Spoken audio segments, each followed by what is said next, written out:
Abraham, கடந்த 3 தினங்களாக இலங்கையை புரட்டி போட்டிருக்கிறது இந்த பெஞ்சால் புயலாக உருவாக போகும் பெஞ்சால் புயலுடைய காற்றழுத்தம் தாழ்வு மண்டலம். அங்கு தொடர்ந்து இன்னமும் அந்த பல இடங்களில் மழை பெய்து கொண்டுதான் இருக்கிறது. குறிப்பாக இலங்கையின் தமிழர்கள் அதிகம் வசிக்கக்கூடிய வடக்கு மாகாணம் மற்றும் கிழக்கு மாகாணம் மற்றும் மலையக பகுதிகளிலே அதிகமான பாதிப்பு ஏற்பட்டது. நீங்கள் பார்க்கின்ற காட்சிகள் பிரத்யேகமாக நமக்கு இலங்கையிலிருந்து நமது செய்தியாளர் அனுப்பிய காட்சிகளை தான் தற்போது பார்த்துக் கொண்டிருக்கிறோம்.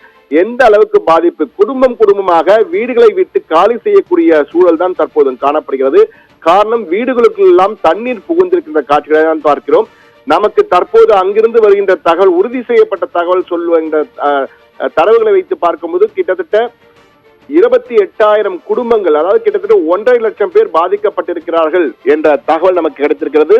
1.5 லட்சத்திற்கும் மேற்பட்டோர் பாதிக்கப்பட்டிருக்கிறார்கள். அங்கிருந்து எந்த அளவுக்கு தண்ணீர், குறிப்பாக நீங்கள் பார்த்துக்க இலங்கையில் வட மாகாணத்திலேயே அதிக அளவு பாதிப்பு ஏற்பட்டிருக்கிறது. குறிப்பாக யாழ்ப்பாணம், கிளிநொச்சி, முல்லைத்தீவு, மன்னார், வவுனியா மற்றும் அதே போன்று மலையக பகுதிகள், அதே போன்று கிழக்கு மாகாணத்திலே அம்பாறை, மட்டக்களப்பு, திருகோணமலை போன்ற இடங்களில் எல்லாம் பாதிப்பு ஏற்பட்டிருக்கிறது. விவசாய பணி முற்றிலும் முடங்கி இருக்கிறது என்று கூற வேண்டும். சாலைகள் எல்லாம் வெள்ளப்பெருக்கு. நீங்கள் தற்போது பார்க்கின்ற காட்சிகளை பார்க்கும் போதே அங்கு எந்த அளவுக்கு வெள்ள நீர் ஓடுகிறது. சாலைகள் எல்லாம், தார் சாலைகள் எல்லாம் தண்ணீர் சாலைகளாக மாறிய காட்சிகளை தான் நம்மால் அங்கு பார்க்க முடிகிறது. பல இடங்களிலே தரைப்பாலங்கள் மூடப்பட்டிருக்கின்றன. இந்த குடும்பமாக மற்ற பாதுகாப்பான இடங்களுக்கு செல்கின்ற காட்சிகள் எல்லாம் நமக்கு கிடைத்துக் கொண்டிருக்கிறது. அங்கிருந்து அதிர்ச்சியான ஒரு பாதிப்பு. அங்கு புயல் இல்லை, ஆனால் வீடுகளுக்குள் தண்ணீர் புகுந்த காட்சிகள் தற்போது பார்த்துக் கொண்டிருக்கிறோம். எந்த அளவுக்கு பாதிப்பு என்று பார்க்கலாம். அதே போன்று இலங்கையில் தண்ணீர் மட்டுமல்ல, காற்றும் பலமாக வீசியிருக்கிறது. அதாவது சாதாரண காற்று அல்ல, சூறாவளி காற்று வீசியது. அந்த சூறாவளி காற்றின் போது கடற்கரை எந்த அளவுக்கு இருந்த காட்சிகள் நமக்கு வந்திருக்கிற அந்த காட்சிகளை தற்போது பார்ப்போம்.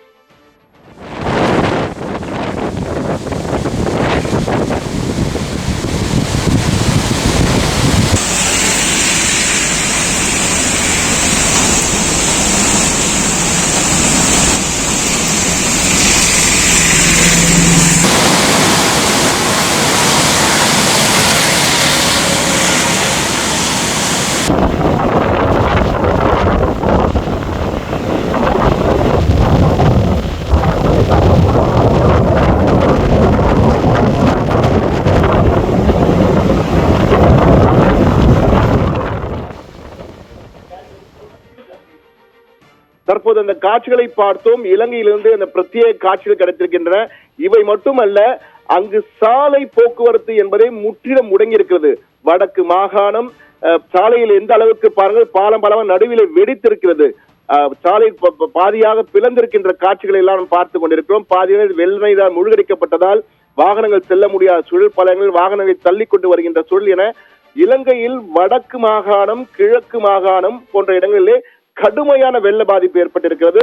மலையக பகுதிகள், இந்திய வம்சாவளி தமிழர்கள் வசிக்கின்ற மலையக பகுதிகள், கண்டி, நுவேரெலியா போன்ற இடங்களில் எல்லாம் பார்த்தீர்கள், அங்கு மலைச்சரிவுகள் ஏற்பட்டு, நிலச்சரிவு ஏற்பட்டு மலைப்பகுதிகளில் கடும் பாதிப்பு ஏற்பட்டிருக்கிறது.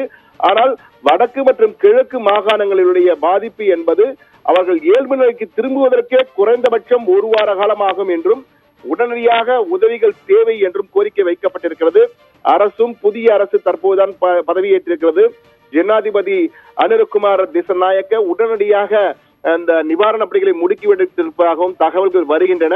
ஆனால் தற்சமயத்திற்கு பாதிப்புகள் என்பது சொல்லனா துயரம் என்பார்களே, அது போன்ற ஒரு பாதிப்பு தான் அங்கு ஏற்பட்டிருக்கிறது. ஆனால் உயிரிழப்பு என்பது 2 மட்டுமே இதுவரை உயிரிழந்ததாக தகவல்கள் வந்திருக்கிறது.